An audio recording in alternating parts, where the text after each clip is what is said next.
Hello, hello. Welcome back to the Story Darlings podcast. I'm Sandra. And I'm Tera. What are we talking about today, Tera? We are going to be talking about a movie that Sandra just made me watch and has apparently watched a few times. But it is based off of a book called The Idea of You. And if you guys have not watched it, Anne Hathaway and Nicholas something, I don't know how to pronounce this last name. Galitzine are in it, and he gets to keep his British accent, which I was a fan of. Yeah, and it is definitely worth a watch. Same. Or 4 or 5, like I'm currently in the middle of. I am obsessed. I love Anne Hathaway. Like, pretty much everything she's been in, it's just not fair. Like, she is gorgeous. She can sing. She has so much class and everything. And I'm like, how? She just has this little light, this positive energy that emanates from her. And it just makes her so glowy in everything that she does. She was so perfect for Solène. Okay, so the premise is this 40-year-old woman who is Anne Hathaway, right? I do not think Anne looks like she is 40, which she is in real life, but she's like, good Lord, she is aged like a fine wine. Yeah. You know, there can be some debates on, what it really means to look 40 or when people say that, because they're like, just because someone looks young doesn't necessarily mean anything. Like, no. Is it good? Is it bad? But like you said, there's just a class to her, like a timeless class to her. And it doesn't matter what age she is. She just exudes grace and beauty and like kindness. And I guess like what I was with the age, like I think she could play like an Archeron sister who was supposed to be younger. Like I feel like she could be a Nesta. I feel like she could take that like evil vibe, but like play it with class and like pull out both sides of Nesta. You said Nesta, and I'm like totally seeing in Elaine because I mean, okay, let's talk about. I feel like she could play all three of them. Yes, really, but you started talking about premise of the movie. Yes, so okay. We'll get past Anne Hathaway in this. Anne Hathaway plays 40, or she's 39 when the movie begins, turning 40. Solène Marchand, and she is the owner of an art gallery in Los Angeles, and she has a best friend named Tracy. She has her little life. She's like 3 years divorced from Daniel and his new girlfriend, kind of, the one that he cheated on her with, Eva. Yeah, if you do not have the video version of this, like my eye roll was so hardcore when Sandra said Daniel, because this dude just needed a couple punches to the face.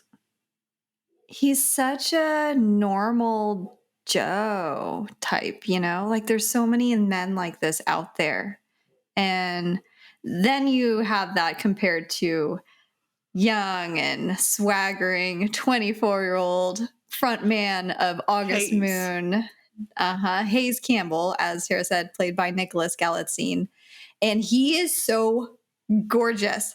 This man is beautiful. Beautiful, perfect in my eyes, and that's all I'm going to say about it for the next 10 seconds. Yes, British. It's so funny because you had the biggest crush on British accents. Like anything with a British accent, you were just all about it, Miss UN. What do you mean had? Like, I still have. It is still current. It is still there. I thought that the meeting scene was super cute. So we come in on Solène. She has a 16-year-old daughter too, right? And that relationship was so adorable. I'm like, I felt like it was me and Carly just having back and forth and like talking and whatnot. And so Daniel bought tickets for an August Moon like meet and greet because he thought that his 16-year-old daughter still liked them, and she has not liked them for like multiple years now, right? So he is out of date with his daughter. And he buys these tickets, spends a lot of money on it, and he has this plan, which I'm I'm sure was not his actual plan, but that he is going to take her to Coachella to meet August Moon, right? And then at last minute, he has to go do something for work. And Solène has to take them. And she ends up like in this VIP area all by herself. And then she asks to go to the bathroom. And somebody just tells her, yeah, it's out to the right. And so she goes out there and she ends up in Hayes's like trailer. And she looks at him as he's coming out of the bathroom. She's like, do you mind? And she goes to the bathroom in his trailer. And he's just like sitting there like, I know. I'm confused. Isn't his reaction everything? Yeah. And then she comes out and she's like, oh, so you're one of those creepy people. And he's like, well, this is actually my trailer. And she's mortified. I could totally see one of us doing this. Uh-huh. Just like no sense of awareness. But it's like, what kind of instructions were that? To the right. She looked outside. There was nothing to the right. So she saw a security person walk out of the random trailer. It was like, oh, there's the public restroom. No, his reaction was so funny because he was just like, being the frontman of this world famous jet setting band, like everyone knows who he is. And it was probably just so refreshing for him to just not be noticed and sought after like that, you know? Well, and she had to have known who he was to like some degree because her daughter, like I remember when I was a Backstreet Boys and NSYNC fan, like my mom knew exactly who all of those were because I kept telling her. So like at some point she knew who they were. I also liked the scene, and it just went back to like Daniel didn't know his daughter at all because like there was a scene towards the end of the movie where Daniel is getting on to Solène for having this relationship, right? And he's like, your daughter had his picture up in her room. And she was like, well, no, our daughter did not. Our daughter had this other guy's picture from the band. Like, he was never her favorite. Rory, the Aussie. She was at the meet and greet when she was meeting Rory, and she was like, "You're my favorite." Like she was so cute. Didn't the actress who played Isabel remind you of like Lorde, like back like a couple years ago? Lorde. Oh yeah, like, with the big curly hair and yeah. But there was also a scene where it was like they were in the car singing, and the casting for her as Anne Hathaway's daughter was phenomenal because you look at their face and they have like very similar features and their big smiles and their nose. I was like, oh, she looks like she could actually be Anne Hathaway's like daughter. Yeah. Do you have any interest in me talking about like slight differences? I don't know if you're like one of the book people, like you don't want to hear anything about the book if you haven't read it. I like them. I also, like, before you get into differences, I loved, since you talked about the scene where she was like, you're my favorite. I loved how, like, right before they went up to meet the boys, they were saying how August Moon was so 7th grade and, like, they had outgrown them. And then they go up to meet them and they're all, like, fangirling. And one even, like, forgot her name. Oh, poor Georgia. she was precious. I was like, that would totally be me. I'd be like, I don't know. I don't know. What are you asking me? No, that was cute. And then Hayes is sitting there, like, completely flirting with Solène, and they're all, like, just oblivious. Oh, no. It's like what I loved watching on screen, which is his eyes following her wherever she was in the room, just, like, finding her. But what I loved about this movie is when it's something like this, it could be very easily taken as the guy's being creepy and stalkerish, right? And it didn't feel that way at all. He genuinely came across as very curious to get to know her. Well, and it came across in a caring way as opposed to like, I want to get you in the bed way. Like you could tell he had deeper emotions than like, and he even alludes to that, like that she saw him for him, and he doesn't get that very often. Like he gets the person that's just seeing him for August Moon or his outsides, you know? And so you could see that he had deeper emotions behind his stare. It was like he was trying to figure her out. Yes. She was quite the artistic little puzzle. One of the things that I liked changing from the books to the movie was they softened her character in a way. Like in the books, she's depicted as loving clean lines, very mid-century modern everything. So Daniel's house that's shown in the movie is what I pictured as her house, like in the books. And like even how her house was in the movie with like the colorful walls and the art everywhere, and it just felt so cozy and homey. I love how they softened her and made her more of that artistical whimsy, and it was just really two sensitive artists, like wanting to be seen, genuinely finding each other, and I loved it. She was more bohemian in the like movie. Yeah. Which isn't necessarily, like, again, I'm going back to Anne Hathaway, but, like, I don't think I've ever seen her as that in a movie before. Yeah, I don't know. I don't think so. But she did it well. Like, yeah. she made it, like, bohemian with class. I don't know. She brought her Anne Hathaway style in there. And she played a really believable mom. I mean, I know nothing about Anne Hathaway's personal life. I don't know if she has kids or not, but she played such a believable mom to this teenage girl. Like, she has kids, but I think they're younger. Yeah. Like, I think they're little. But yeah. That one of the scenes I loved early on, I was like, oh, this movie is going to be like fantastic for me, was when Daniel had her drop off the kids to his house for Coachella before he had to cancel at the last minute. And so she's in the bathroom having a conversation with herself about the things she should have said to him. She was like so cute. And there was that line where she was like, yeah, oh my God. Yeah, thanks for ruining my life. And she's just like so bitter and sour about everything, which, she was being way too nice to him in those interactions. Yes. Oh my goodness. It's like, dude, no, I can't pick up your shit because you're not man enough to do it. You chose this. Eva. And then especially like, I don't know how she was so, again, classy, because I would not be this way. But like when he comes in at the end to give her crap about her choosing a younger man, when he chose a younger woman and broke up their marriage, like I would not be classy. I'd be like, F off. You have no room to be talking to me. Get out of my house. Mm-hmm. And then he kept calling her his wife. And I'm like, no.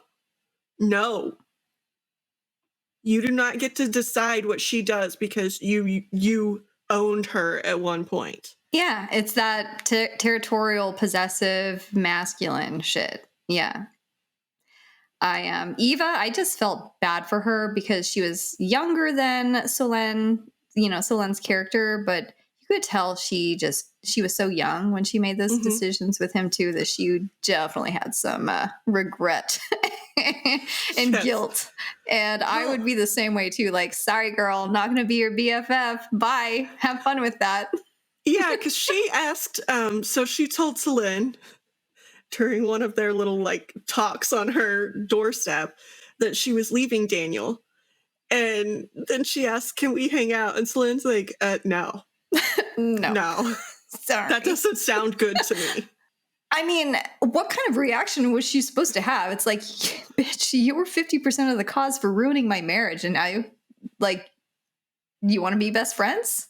I'm going to play devil's advocate here because like the way that Solène is treating Daniel, who is also like 50% of the reason that, like, I would even go a little further that he is the one who made vows and he broke them, right? So like I feel like she should be even madder at him than Ava. Yeah. But she's treating him so good that like in Ava's mind, she's probably like, well, she's over it because she's nice to him. So she probably would be nice to me. And so I think in her mind, that is what she's thinking, is that, yeah, she's going to want to hang out because she does with Daniel. Yeah. And it's not that she wants to hang out with Daniel. It's that she doesn't want to she wants to co-parent well, So she's sucking up all of her vitriol. And just Exhibit A and Solène being this kind character, always, putting on the classy face. Even the way that she found out that Daniel was cheating on her when she was having that very intimate, like soul to soul conversation with Hayes at the table when they're eating, which it's hilarious that she made him a sandwich because make me a sandwich, that whole thing with men. But the whole conversation that they were having, and it's such an emotional story that she's sharing. And he's just like looking her dead in the eyes. He's not saying a word. He's just like totally encaptured by her. And I'm just. Sandra's love language here is the eye contact. Like, which is weird because I've always been super weird about making eye contact with people. Like it makes me super uncomfortable. But yes, intense eye contact. She loves it for other people. I'll never think it's creepy. Speaking of that story, we heard a little bit about that story and how she found out that Daniel was cheating on her. And then like we see this whole love montage between the two of them and then them flying around the world and things.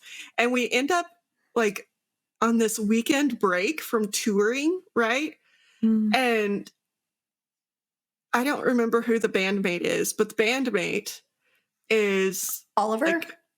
Oliver is telling stories about past girls in Hayes' life and how like this concert experience that they did was a thing. It was like a bit, yes.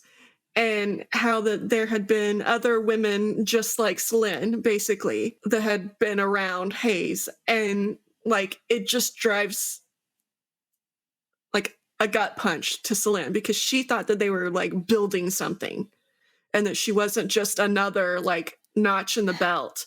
And so she like gets up, and I love her conversation with him on this because she's like, you know what Daniel did to me? And he's like, but that's not what this is. And she's like, well, tell that to my stomach because it feels exactly the same to me.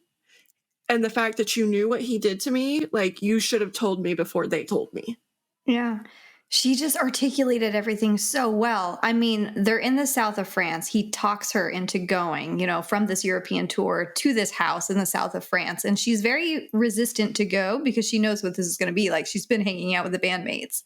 And then you get there and the movie is like panning to shots of these younger girls in their thong bikinis, just, hanging out around the pool and stuff. And then there's that scene where she is standing in front of the mirror trying to pick out her swimsuit that she's going to wear out there.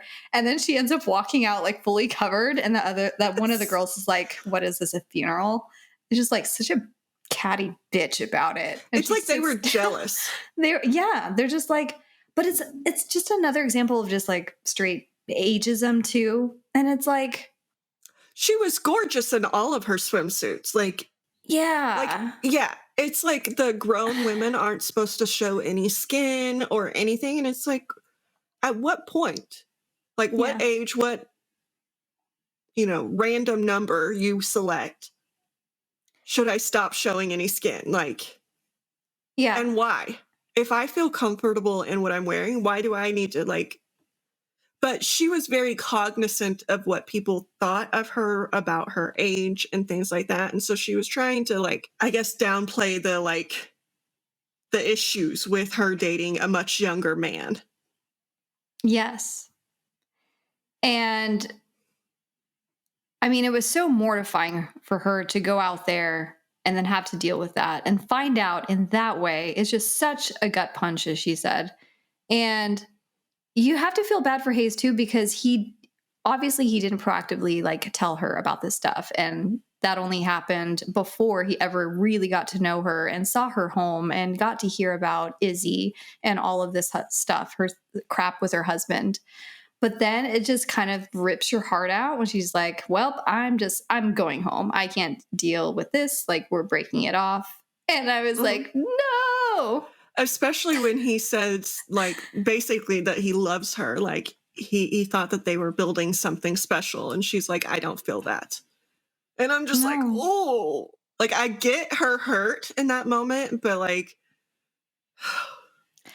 And it's like, listeners out there, especially if you're a man listener and you don't really realize the kind of scrutiny that women over a certain age, are subjected to, it's real. Because I was texting with you about this because the movie starts off in Coachella, basically, and Coachella just happened, and Megan Fox went. And Megan Fox, she's in her mid 30s, if not late 30s. She's a mom of several 30s. children. Yeah, she's a mom of several children. She's with a much younger guy. And I was sharing like some of those comments. And so there's a scene where Solène does the one thing she's not supposed to do when she's, with Hayes, which is to just get on the internet and start going down media rabbit holes and seeing comments that are being written about her. And she does it. And it was very alarming, like how similar the things that she was reading about herself were to the comments being left on Megan Fox. Like your daughter's going to be embarrassed by you and things like that. And it's just so much shaming. Like I'll read off a couple of them. Why acting like a teen? She's so desperate. Girl, hug your kids. Or here was a comment by a man. I miss 2005 Megan Fox. She was perfection. It's just like, okay, Megan Fox is still hot. And Megan Fox 19 years ago was, it's the whole, yeah. Like she was like, you're a pedophile is what you are. Let's be honest. You're like a 50-year-old guy commenting on a 40-year-old woman about how when she was 18, she was perfection. Yeah. But this just goes back to women aren't allowed to age. And if they show signs of that, they're just completely, they lose their value. Yeah. Yeah. They're not looked at as sexual objects anymore. They're not desirable. Well, and would you make the same comments about the kids if it was a man out there? Like how many men who are parents as well, famous men, let's just say Drake, he's out there doing like all kinds of shit, right? Mm-hmm. Kanye West is out there doing all kinds of shit. They are both parents. Where are the comments about, oh, go hug your kids, like you're being disrespectful? Like, where are all of these comments? Like Kanye West was actually in Italy, like in a boat doing inappropriate things.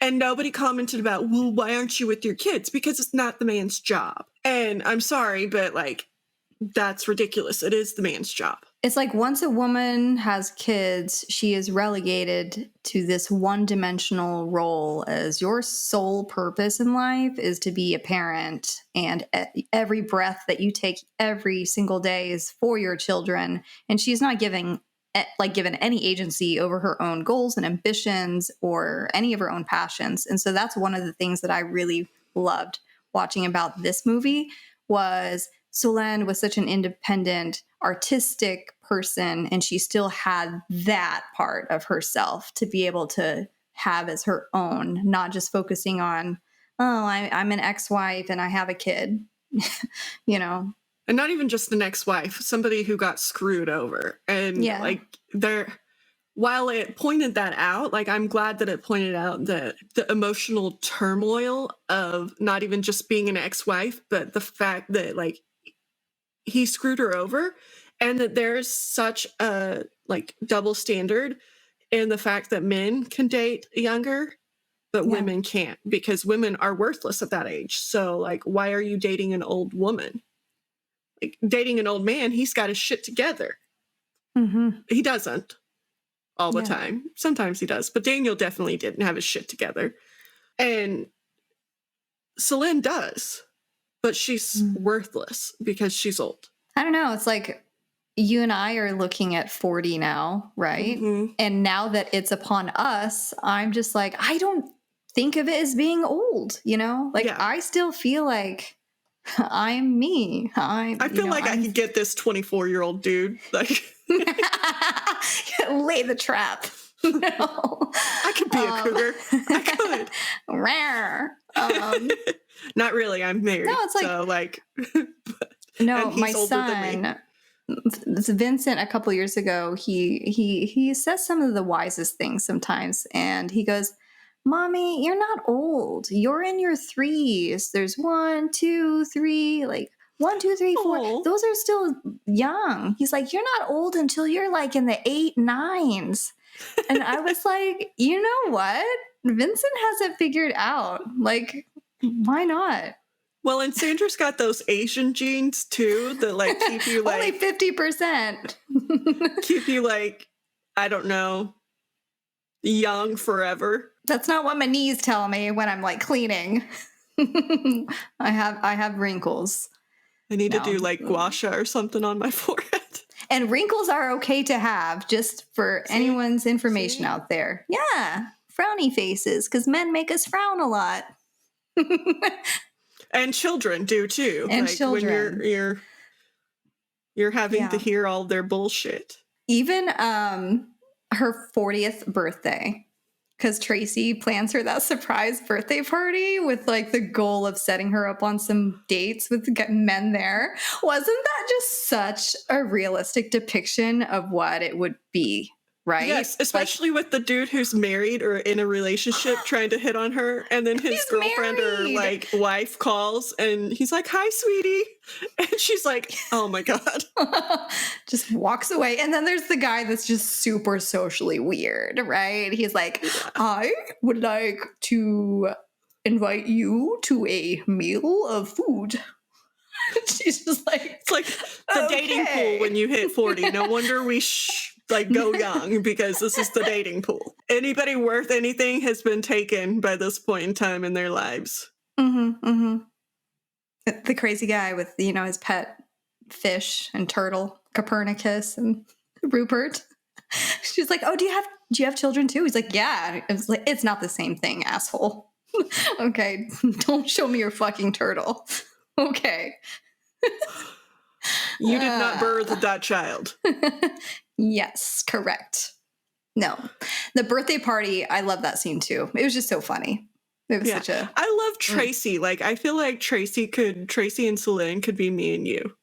Yes. Like, their relationship, because she badmouthed Daniel when he was dating a younger woman, and Solène was like basing her, like, I can't tell anybody that I'm dating this guy off of that. And so when Tracy finds out, she's like, I love you. I don't like him, so that's why it's okay. Yeah.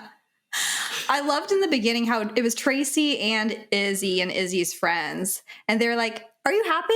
She's like, "Yeah, I'm happy." And they're like, "No, but really, are you happy?" And like she can't be happy, or, you know, as happy as can be, considering being, you know, completely content with her job and her house and the things that she has going on. Okay. I adore Izzy's friends. Like, adore them. Because when like they find out that she's dating Hayes, right? Their initial response is to like back her up if that's what she wants to do. They're like, we can shut down our TikToks. Like, that'll be fine. So nobody can get to us. Because that's one of the worries that Solène had, is that her relationship with Hayes would affect her daughter and her daughter's friends, right? And they're like, no, we'll just shut it down so then we can't see it. And it won't be a big deal.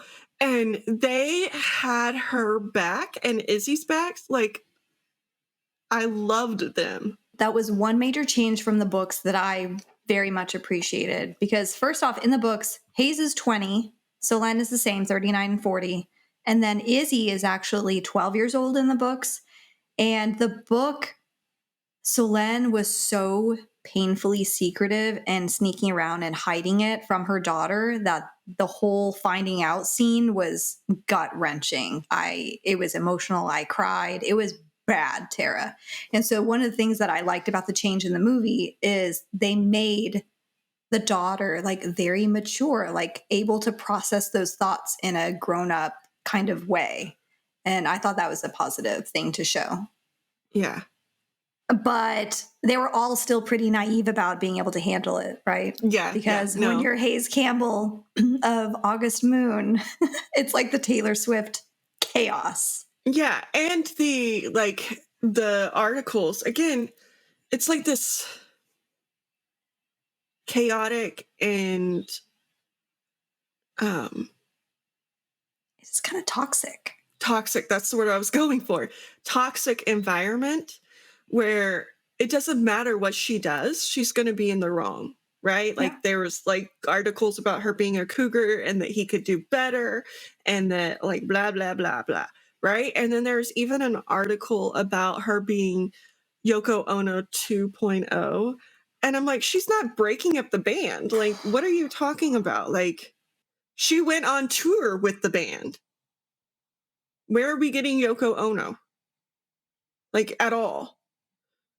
At that point, there had been no discussion of the band breaking up, to my knowledge, or anything. So, again, it was just another thing that they could blame on a woman. Yes. I mean, to go even deeper into that sentiment, should we look back at history and maybe re-examine the whole Yoko Ono thing? Mhm. Because is it right to blame her for breaking up the Beatles? I don't think so. I think it's just going to come back to the same just toxic kind of conversation around. And it's because she was a woman and in a romantic relationship with a band member. Paul McCartney's wife didn't get that treatment, though. No. Like, no. was there, because they came in right after, like, right during, like, after World War II and Korean War and Vietnam War, where, like, there was clear Asian discrimination going on. So I wonder if part of it was also she was Asian. Yeah. I'm so sick of the Yoko Ono kind of comparison. Yeah. So, but either way, like, it was just another thing that you can blame on women. And they had nothing to do with it. Like, the band would have broken up anyway at some point. Yeah, you saw Hayes's kind of, not really shame, but his discontent with being in a boy band at the age of 24. Well, like, he thought of himself as a joke, and that made me sad. Well, and he even made the comment, like, at one point that he signed up for this at the age of 14. Yeah. He didn't realize he was still going to be doing it at 20-something. Like, he made this decision as a young man, and it is now affecting his entire life. And he was so discontent with his life in general. And I think that's why he really liked her, because she showed him a different life where people cared about him as a person. And he really wanted that life. Can I bring up something that was not included in the movie? And I feel like it should have been, because it is this exact conversation with Hayes when he's feeling so lost about his purpose and what he signed up for, that Solène tells him something, and it's one of the best quotes in the entire book. And it's so true. And I'm just going to read it real quick. It says, "It's art and it makes people happy, and that's a very good thing. We have this problem in our culture. We take art that appeals to women, film, books, music, and we undervalue it. We assume it can't be high art, especially if it's not dark and tortured and wailing. And it follows that much of that art is created by other women. And so we undervalue them as well. We wrap it up in a pretty pink package and resist calling it art." And so she says this to Hayes because he's feeling like ashamed of himself and his journey. And she's like, "Why are you ashamed? Like, your music touches so many people of all demographics and age groups all across the world. Like, you should be proud of that. Like, it's not somehow emasculating to be like this person in a boy band, right? Just because this whole industry is somewhat equated with like being feminine or more of the women's kind of forte, right? So I just love that. And I think he has some resistance to it because he is in a boy band, and boy bands are marketed towards the younger demographic, right? And so he's like, I've outgrown my demographic. Mm-hmm. And it felt like he was being stifled in that he could not, the world didn't want him to grow up. The world wanted him to be Peter Pan. You saw his personal assistant like, "Do you need me to help dress you?" Oh, I love that. I thought that was hilarious. And he's like, "No, I'm trying to hit on this girl. Like, go away." Yeah. And then he turned to her and he's like, "I don't need anybody to help dress me." She's like, "Do you need someone to help dress you?" On a normal basis. And then she did help him put on his watch, and he's just like, "Oh, great. Cool. Thanks. Cool. But yeah, I think it's like both sides of this. Like, people wanted him, and maybe that's why everybody got so mad at her, because they wanted to view him as this 14-year-old boy that he was when he signed up for the boy band, and they didn't want him to grow up either. Mm-hmm. And so to them, like, he was the person that they had a crush on when they were little. And so for him to be dating this really older person, it was just like a firestorm of bad in the minds of people. Okay, but I'm going to talk about the very end of it because I absolutely adored this, except for it was very short and I wanted more. I wanted so much more. But so at a certain point, Solène decides that it's just not worth the turmoil that it's putting her daughter in and her in. So she basically ends the relationship. She's like, the age gap is too much right now. People can't accept this. I cannot keep doing this to my daughter. And he's like, but I love you. And she's like, I love you too. But like, we can't. And he's like, well, what if in 5 years? In 5 years, we come back. And Solène, again, class, she's like, if you get a chance at love, take it. And I'll take it. Like, if you get a chance. And then the end scene is him coming back 5 years later after he had broken up the band. So it wasn't her fault. He chose this. Mm-hmm. And he had went out solo. And he comes back to her. And it was just such a sweet scene. But then it ends. And I'm like, no, I needed more of their happily ever after. I needed more. I will just say that the movie ending was much happier than the ending that we get in the book. The ending of the book. Don't tell me. Now I don't want to read the book because I don't want an unhappy ending. Like, I want to like believe in my head that they are together. Can I tell you what the last line is? Yes. And if people don't want to listen, you can just fast forward through the next like 12 seconds. 10 seconds. So he texts her, I miss you. I'm thinking of you. I still love you. And then one day they stopped, long, long before I had stopped loving him. And that's how the book ends. Because she breaks off with him, Tera. It is after they make love and he has just like basically ran away from the band and the tour, like flown across the world, shown up on her doorstep, spent the night with her. And it's just like, I'm quitting the band. And she's like, you can't do that. Like, you can't put me in this position. Like, people will hate me and my daughter, like, even more. Like, you can't make this decision like this. And so they spend this beautiful, very deeply connected night together. And then she kicks him out essentially that night. And he texts her for months. And then those last 3, and then that last line. And I started crying. I like burst into tears. Could not believe that was the end of the book. I can't do that. Like, but it's so good. Sadistic, even for masochistic or whatever the word is for my taste. I can't. There's good news though. There is a UK movie tie-in edition that has a bonus scene that was written a couple years ago called 7 Minutes with Hayes Campbell. And so remember, he's on this show talking about his solo career.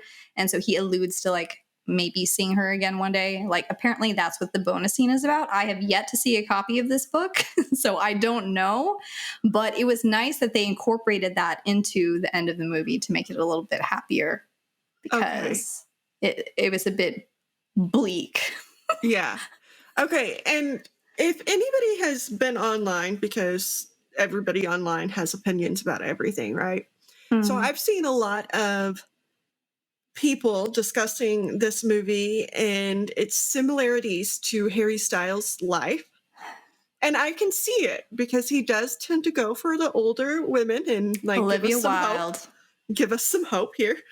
Taylor Swift, even, like, she's older than him, right? And like One Direction breakup, like, I don't know if anybody tied that to a woman, but like I can see the similarities and the similarities of all of the news and like people jumping in with their opinions about how they're too old for him and whatnot. But again, like, I just go back, are they happy? Yeah. This movie asks that question so many times of all of the characters. And the only ones that weren't happy were the ones judging other people, like Daniel. Yeah. Mm-hmm. He was sitting there judging her this whole movie about how she wasn't worth what he wanted and she wouldn't do what he wanted. And he is the only one not happy. Yeah. Throughout the entire movie. Like, there were scenes where Solène's not happy. There were scenes where Hayes wasn't happy. There were scenes where, and I mean, even the young people, like, they are not happy. You can see that. They are not living the life they want to be because they are sitting there judging other people. Yeah. And so, I mean, I do see the similarities, but also I see the similarities in, like, butt the fuck out. If they're happy, they're happy. Leave them alone. I mean, unless it's illegal. Like, if it's like a 17-year-old girl or a 17-year-old boy, okay, yeah, jump in and be like, you're a pedophile. You're grooming them, whatever you want to say. But, like, if they're adults, they're adults. Mm-hmm. Let them make their decisions. The author of The Idea of You, Robinne Lee, she just a couple days ago published an article in Time, and it was talking about how people saying that The Idea of You was essentially fanfic was very sexist and reductive. And then she went on to explain, you know, the whole Barbie phenomenon and Taylor Swift and just all of the accomplishments of women and how they're devalued and all of this stuff. It was a great article. So I recommend everyone look that Time article up and give it a read. But I mean, that's what everything's going on here too. And so I think that was what everyone complained about with the book was Solène fights so hard to get this, you know, with this 20-year difference, trying to ignore what everyone else thinks and says. And then at the end, she kind of caves and gives into it instead of like coming out the other side and getting that happiness. But there's a difference in the caving. Like, again, you have this like idea and this belief that she shouldn't have caved, but you're also the ones holding this idea that a woman's only good for her children. Yes. And she caved for her child. Okay, she didn't cave because she couldn't handle it. She caved because, as everybody wants to believe, women will do just about anything for their child. Right? Like she gave up on her own happiness for her child. That's not caving because she couldn't handle it. That's caving knowing that you have to protect somebody that you brought into this world. Mm-hmm. And then you have the people who are like, oh, well, go hug your child, go hug, like saying that you should do anything for your child. But then you have these people saying, well, she shouldn't have done that because like, whatever. And it's like, you can't win for nothing. Like, no decision that she made was going to be right. So many judgy people there that just know the intricacies of every situation and relationship, that their way is the right way. And you're an idiot and so wrong, doing everything wrong. It's like, there's no way that like a woman can be right. Like Taylor Swift, no matter what she fucking does, the world is against her. Yeah, David. Our friend David. We just love giving him shit about it. But yes, I love this movie. There's so much to discover about it and talk about. And it's a very timely kind of story. And now Sandra wants to watch every movie with him in it. I mean, I totally can do that, right? Yeah. I mean, he hasn't been in too much like big yet. He is making a summer for himself though, because he's in Mary and George and then this, and then not too long ago he was in Purple Hearts. So, and Royal, what is that one Red, called? White, and Royal Blue. Yeah. Yeah. I need to read that book actually, but yes. I also find it very like, I feel like he is such a good actor because he can play both straight and non-straight, like gay, so well. Like you believe phenomenal him. Actor. You believe him in any scene. I'm like, yeah, I could believe that you were this pop star. He was so believable in this role. So all the actors in the boy band, they had to be able to sing and dance with these August Moon numbers, which I thought was so cool too. Which if I were any of those guys, I would be so kind of like anxious about it because, you know, Anne Hathaway is renowned for being able to sing and dance, you know, live on a stage, whatever. And so to be doing that with her right there, it would just be a little nerve wracking, but it was so good. I enjoyed everything about it. It was one of those feel good kind of movies. Like you just enjoy every aspect of it. And I enjoyed the songs that they sang. Yeah, they're catchy. Yeah. Although, like, so Closer is the one where they do the bit, right? And I enjoyed that song, but then when they, like, told her that it was a bit, like, now I can't listen to that song in the same way because I thought it was so cute, and now I'm just being like, but it's a bit. But at least he wrote a couple more, like the Guard Down one and, you know, a couple more. So made up for that. Yeah. But it is a good movie. I will give Sandra that. 2 thumbs up. So I enjoyed it. I loved it. I'm glad you felt the same. And I feel like there's so many takeaways, and everyone, man or woman or whatever, could watch this movie and learn a lot from it. Yeah. So, just be happy with yourself and stop judging. Just be happy. People. Stop being a judgy judgerson. Like, be curious. Don't do that. Okay, so I teach a business class, and one of the things we were teaching. So funny. I know. I'm just Tera's a professor role.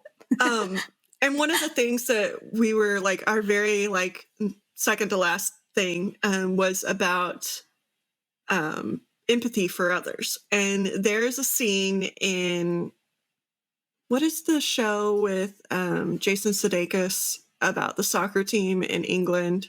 Oh, Ted Lasso? Yes. Okay. Ted Lasso. In Ted Lasso, there is a scene where he is playing darts and he has this whole speech about like, if you had bothered to get to know me, you would know that I'm about to kick your ass, right? But because you didn't, you don't know that.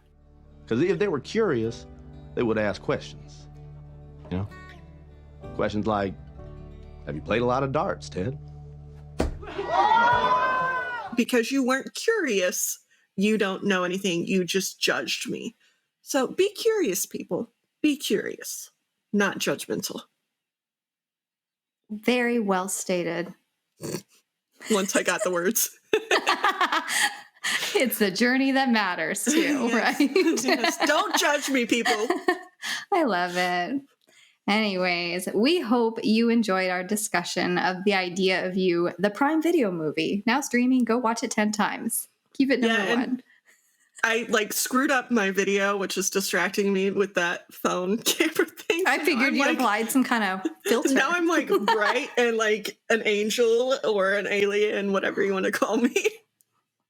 Angel, that's hilarious. I'm not being abducted by aliens right now, guys.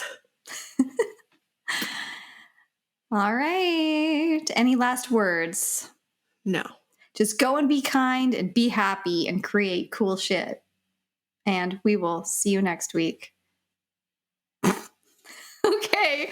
Bye. Bye. I'm back. Yeah. Just in time. Okay. See you later. Bye. For real.